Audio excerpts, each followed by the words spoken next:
प्रतिमा recording studio Sheikhpura. छम छम बाजे मोरा, छम छम बाजे मोरा पयलिया में। छम छम बाजे मोरा, छम छम बाजे मोरा पयलिया में। अगे मैया जमुई के छोड़ा चुम्मा लेलको गलिया में।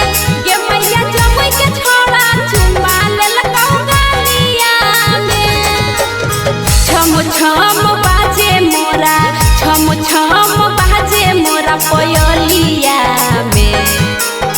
छम छम बाजे मोरा, छम छम बाजे मोरा पयलिया में।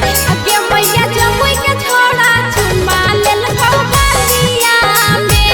गे मैया जमुई के छोड़ा चुम्मा लेलको गलिया में।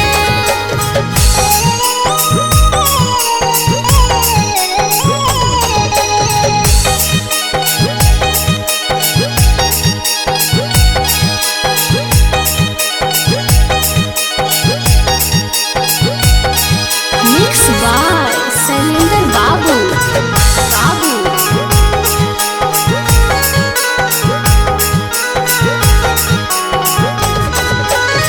उमर 16 साल हमर चढ़ली जवनिया।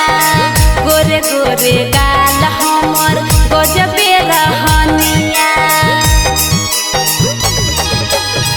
उमर 16 साल हमर चढ़ली जवनिया। गोरे गोरे गाल हमर गजबे रहनिया। तोड़ देलकौ बाली हमर, तोड़ देलकौ बाली हमर तलिया में। तोड़ देलकौ बाली हमर, तोड़ देलकौ बाली हमर तलिया में। अगे मैया जमुई के छोड़ा चुम्मा लेलकौ गलिया में। अगे मैया जमुई के छोड़ा चुम्मा लेलकौ गलिया में।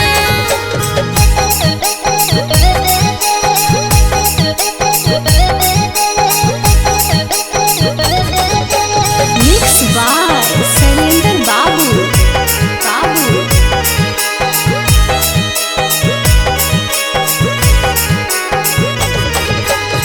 साटे लेलकौ सीना से हमरा पकड़ी कलाई गे।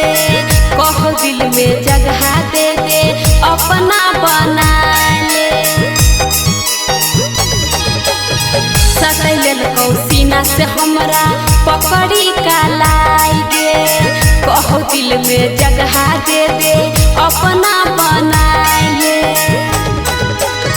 राइटर जीवन रवि बुरा, राइटर जीवन रवि बुरा हलिया में। राइटर जीवन रवि बुरा, राइटर जीवन